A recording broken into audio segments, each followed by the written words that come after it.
and the services and products they offer to their clients. So since the last time we've done this, we've deployed a number of updates around sort of further customization of the invoice, particularly around being able to customize virtually every piece of text that is on the invoice. Previously, we had hard-coded things in there, so things like the issue date, payment terms, those little headers around the invoice that they were immutable, but now they are customizable. The other thing that we've done is customizable quantity types, which allows you to add a lot more different quantities to your invoice, and a few other little bits and pieces. So probably the best way is enough talking, more showing. So I'll go through and just give a quick look into the editable labels on invoicing. I will share my screen.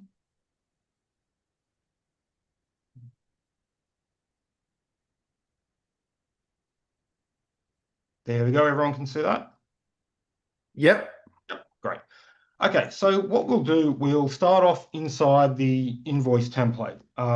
Just always worth mentioning that the invoice template is the best place to make adjustments to your invoice as opposed to the actual invoice itself, because any change that you make to the invoice template will be persistent through every invoice that you create based on that template. So we have a default template here that I've set up. And so what we want to illustrate what I'm talking about here with the customizable labels, if we were to preview this invoice, we can see here things like, the invoice number, issued, due, total, even things like the to on here. Now, we've had a lot of feedback over the years that our customers would like to actually change what this says. And we know that in some industries that invoices need to have particular terminology just to make that sort of processing easier with their client. So what we can do now is if we go into branding and design over here, we have a new tab in the design section called content. Now this houses what we've had previously, being able to show client addresses, business numbers, etc. But what we can see now is we have header labels, table labels, total labels, and payment labels. Now, these are sort of roughly divided into the sections of the invoice.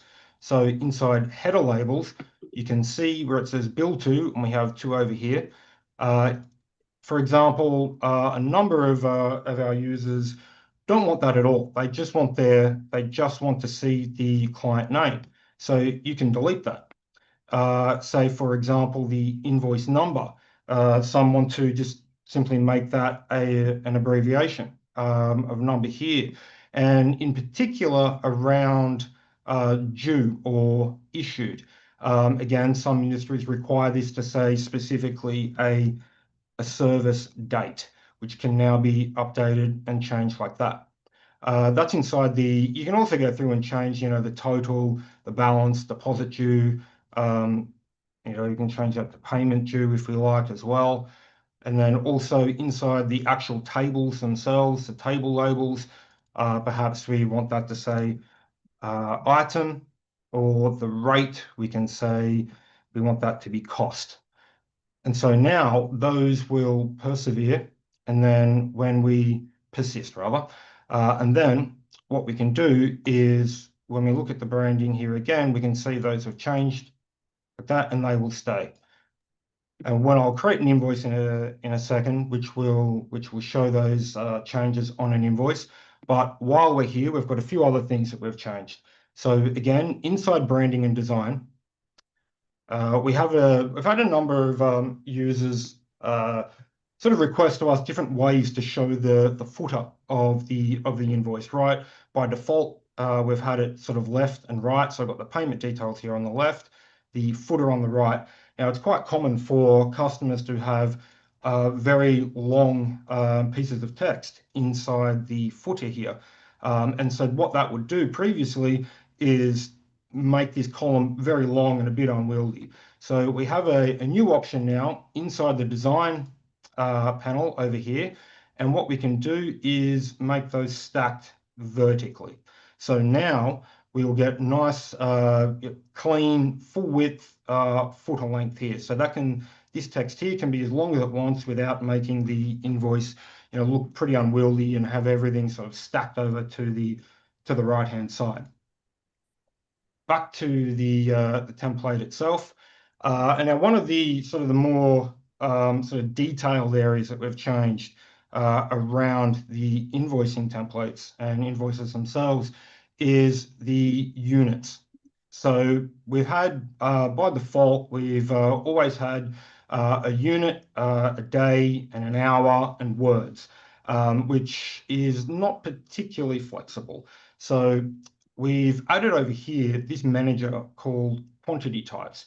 Now, quantity types is particularly useful if you want to specify different quantities. So if we go over to the quantity types, which takes us to the settings, so we can see over here, we can see the default of units, hours, and days. But what we also have here is now a very large number of different quantity types that we can select from. So over here, let's say, for example, we charge also by the minute. So we can click over here and minutes will show here. And also we charge, most of our work is actually by the minute. So we want that to appear at the top of the list. So we can now drag and drop that right to the top. We also charge by pages. So we want pages there as well. And so that will now save that. And so what we can then do is go back to our invoicing, to the template, or an invoice itself. Now, if I add another line, we can go over here and we can see that the default is minutes. And then we also have our other option here of pages. So this gives us quite a bit of flexibility here. So if we go back to the quantity types, we've added quite a number of different types here that are relevant to different industries. So particularly around writing, more time units. The length is a big one for trades in particular. So we have a very large number of length units, volume units, weight units, area, containers, education, courses, classes, and people. So there's quite a very diverse range there of the unit types. So that's some of the invoicing changes that we've made this year. We've still got a few more things to come there this year, which is that we're looking forward to, especially around when it comes to sending invoices. But we'll get to that towards the end of the demonstration. But what else have we done outside of invoicing? One of the biggest Just before you go on to the next one, I just wanted Sure. to get one question to you, Grant. So, Oh, yep. we've got obviously a lot of our users might have different aspects to their business, different packages, different brands, that kind of thing. So all of these quantity types, the unit labels, everything else, right? They're configurable at a template level, right? So Correct. just because you have one template for one thing with a specific description or whatever, it doesn't mean that has to be all of your invoices. No, that's correct. So I can come over here to the invoice templates. I can create a new template. I can start from a blank one and new template. We can create that here. And then we have all of these options here, again, relevant to that particular template. So I can come over to the branding over here. I can make the design however I like over here, even with a completely different brand. So each template is completely customizable for if you have a different brand that you maybe invoice under for different services, or if you just want to save time within that one brand and you want a particular template that is geared towards one particular service. So you can come over to the template and you can make changes to all of these things here. You can customize the design to how you like, uh, all down including the font, your business name and your address. and even over here onto the line items. So all of that is customizable per invoice template. Correct. Yeah, that's fantastic. So for obviously everybody listening, I would love to hear your feedback on that. Do you think that it would be useful to you? Is there a sort of one of the specific features that stands out that will help you in a particular way? Please feel free to let us know in the chat. So the next thing is probably like one of the most old school requests, over the last almost 10 years that we've ever had, right? Yes, so it's very much this all the invoicing stuff is, I guess, quite cool, and everyone likes nice looking customized invoices, but around it is also, obviously very much about sole trader accounting. And one thing that we've had a number of requests for, a lot of requests for quite a long time, is the ability to handle expense refunds. So that is, for example, if you were to purchase something and then maybe a week later or however long later, you actually receive a refund for that particular item that you purchased. So the best way to probably demonstrate this is via the expenses. So I've got just obviously some dummy data here. But for example, let's say that we make some purchases on Etsy. Sorry, we use Etsy and we get charged platform fees, or any other service for that example. This could be Officeworks, it could be JB Hi-Fi, it could be anything. But we would charge a $53 platform fee by Etsy in this particular example. And then, as an example, let's say that we were, for whatever reason, we received a refund from Etsy for those fees. But what we want to do is we want to keep a record. We want to keep an audit trail of the transactions that have taken place. So I guess in traditional accounting terms, what we would do is sort of create an adjustment or a negative adjustment to effectively cancel out those expenses that we created. So there are a number of ways that we can do this. We have options here to manually create an expense refund. So we can come over here to the three dots, which will give us the context menu. And we have an option here for refund. We can click that. And so it will now create a negative expense here, including the GST, and it will set it will prepend refund to the description. It will set the vendor to Etsy. But what we can also do here is remove this, and we have expense refund, and then we can click save. And so now we have a $53 expense and a negative $53 expense, which will effectively cancel out that expense there. But you can clearly see the audit trail of the original expense and the refund of that. And you see over here, there is also an icon here, which will tell you that is refunded. And so in accounting terms, this will effectively keep your everything you see here in expenses. Say if I was to not have that, what's represented here, minus 586, is what would be shown if neither of these minus 53 and the 53 existed. So it cancels it out completely. But another way, and probably a more common way, of recording a negative expense or the refund is via a bank transaction. In most circumstances, you will receive that refund via a bank feed. So I'll just go here and I'll just delete this now because we don't need this, just for demonstration purposes. So over in the bank feed, we have here, oh,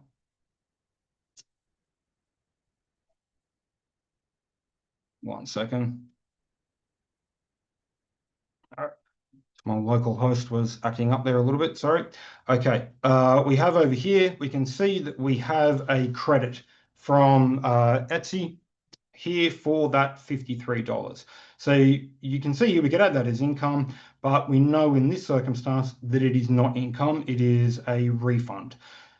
So over in here, we have now a new option called expense refund. So, and this will act very much the same as creating expense as we normally would from the bank feed. So we have here refund there. We can go back and set that to expense refund and to Etsy and done. And we have over here, we now see it's got the same icon and expense refund there. And over again in the deductions, we can see that has been created as well. So that is it's a pretty small piece of functionality, but a very, very useful piece of functionality as we know that we have, a number of customers that need to handle these situations on a regular basis.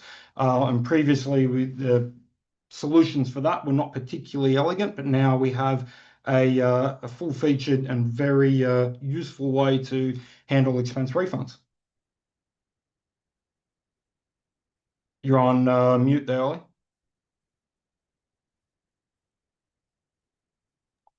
And the problem with having two screens is that your cursor is always on the far left of the other screen. Um, yeah, look, that's really awesome, and probably is one of the oldest feature requests that we had on our to-do list at the time. Again, guys, for those of you watching, I would love to hear any feedback, any comments about how useful you feel that would be or not, and any questions that we have. Feel free to put them in the chat.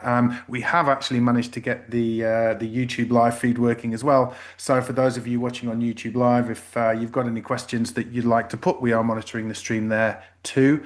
So feel free to throw questions in, and we'll answer them as soon as we can. So finally, in terms of what's been released, again, this is sort of again one request that's been there for a long time, and that's just for a certain demographic of user.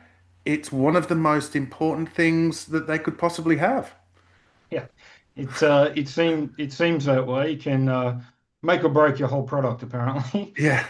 So for quite a number of years, we have had the option to set light dark mode on the desktop experience, and now what we have, I'm just going to switch tabs here. I'll just make sure. Is that sharing as well? The It, new tab? Yep, great. yeah, it is. Yeah. And now this is a somewhat exaggerated version of the mobile app, just for to make it easier to demonstrate. But this is the dashboard inside our mobile app. So now on mobile, we have the ability to set the color theme for all of those who like to stare at do their accounting late at night. This will come in handy. You can now set the theme to dark. And so that now has set everything inside the entire mobile app to have everything a nice dark background. There shouldn't be any part of the mobile experience now in dark mode that should be, well, light. So it's all dark. There's not a I can click through some more screens, but that is effectively it. Everything is now nice and dark, nice and friendly on the eyes, especially if you're a night owl like myself and like to stare at the bright lights late at night. So that is the last feature that we have to demo. So it's a small one, but I'm sure extremely welcome for quite a number of users who primarily use our mobile app. So there'll be some people watching this wondering what all the fuss is about and why we would even bother, but there will be some who will be hallelujahing and asking why the hell we didn't do this 3 years ago. So, hopefully some of our users will be happy with that. I'm sure they will.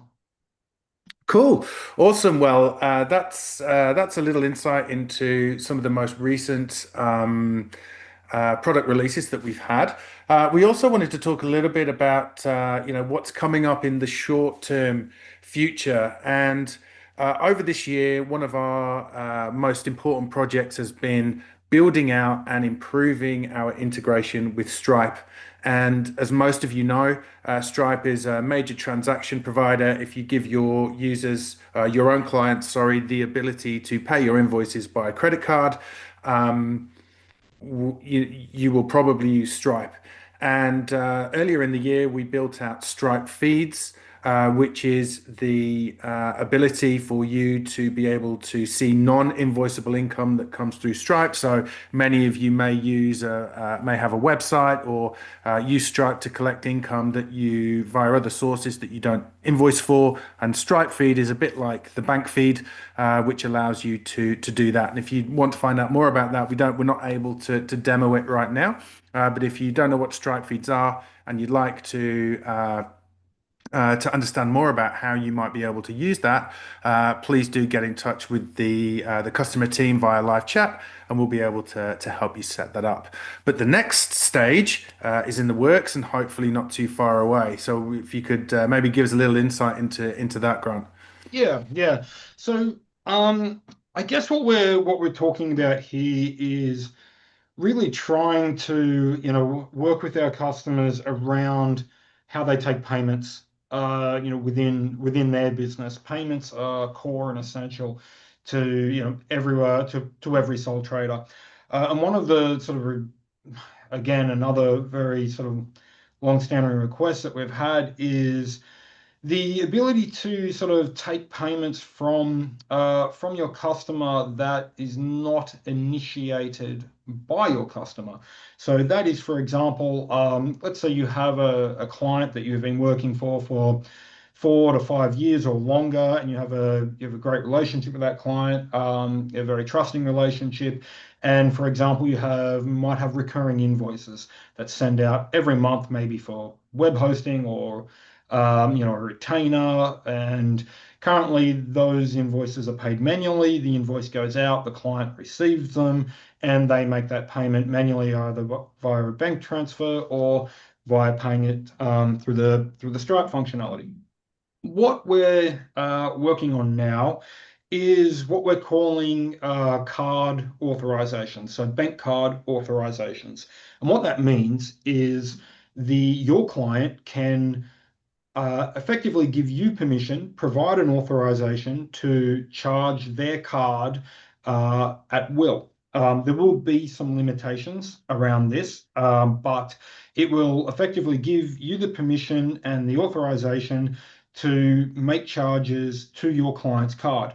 So this will be very, very handy if you have a number of recurring invoices that go out to that client and they've had to manually pay them each and every time. So this will remove that burden from your client and give you the option to make those payments yourself, which I imagine will cut down the time to pay quite significantly. And obviously, there's going to be a number of sort of guardrails built in around this. Your client will have the ability to cancel that authorization whenever they like, and there will be some limitations around invoice size and sort of more security focused things there. But for those with particularly recurring invoices, this is going to be a very, very handy feature. Fantastic. Well, we'll look forward to that coming out quite soon. And then finally, I guess the some of the more subtle and no less important upgrades that will continue around invoicing and the I guess the logistics of sending invoices. Yeah, so there's two more things that we're currently working on. That again, one's more of an accounting thing, and one's more of the sort of functionality around invoicing. But with the invoicing, the next change that we're going to see is when it comes to sending an invoice. Right now, when you send an invoice, especially on desktop, you get a modal that comes up over the top of the invoice, which can somewhat obscure the invoice that you're sending.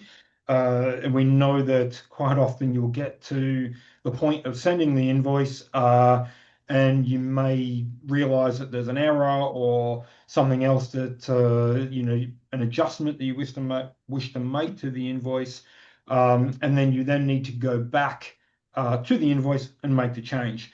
The downside to this, if you have already started writing that email, you currently lose the email that you've written, which can be a little bit frustrating and time consuming to come back and I mean there are workarounds, but they're pretty clunky. So what we're doing is improving that UI so that you can see your invoice right next to the email form, but also you're now able, well, not now, very soon you'll be able to save a draft of that email. So you can click save the email, go back, make your changes to the invoice, click send, ready to send again, and then you will see the email that you had previously drafted, including all the recipients, all saved, including attachments, all of that kind of stuff. So you'll be able to freely go back and forth between the editing the email that will, accompany the invoice and editing the invoice itself and not lose any changes. Awesome. Yeah. Yeah, and I guess the last thing that's as well that's in the works is again around sort of more of the expense management, sort of the more functional side, the accounting side of things is with the bank feeds and expenses. We know a number of our customers as well like to snap photos of receipts. You purchase something at whatever retailer, you want to take a photo right there and then of that receipt, which can be done right now. But one of the challenges is later when you see that particular transaction come through your bank feed. So you have the expense that you've already created, and then 2 or 3 days later, you see that come through your bank feed. Previously, you have not been able to merge those two together. But now we're working on the ability to effectively merge an expense that you've created previously that will include that the snap of the receipt and the transaction that comes through the bank feed. So you no longer have to wait for that transaction to come through the bank feed and then manually find the photo. You'll be able to take the photo right there and then attach it directly to the transaction in the bank feed. Exciting. Yeah. So yeah, Um, exciting, the exciting accounting stuff. But So yeah, and it just seems like obviously for the last probably the last half of this year, we've really been focused on refining some of those rougher bits that have been ever present with Rounded really since the beginning. So just creating a more rounded, no pun intended, and smooth user experience there. yeah, and that's probably a theme we're going to see continue over the next few months as well. There are a number, look, as a number of our customers will know, we've been around for a long time now.